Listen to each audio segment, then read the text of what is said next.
sa manalo ng Quezon Province at iba pang kandidata ng Miss Universe Philippines 2024, spotted during meet and greet at Oriental Mindoro.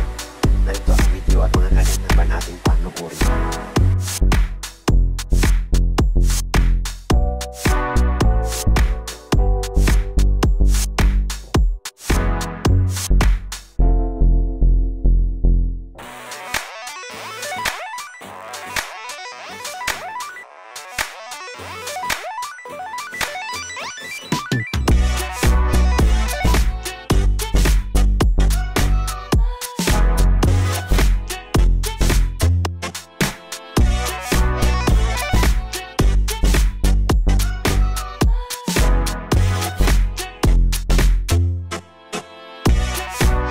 Yokoneras, don't forget to hit the notification bell para updated kayo lagi sa aming mga bagong videos.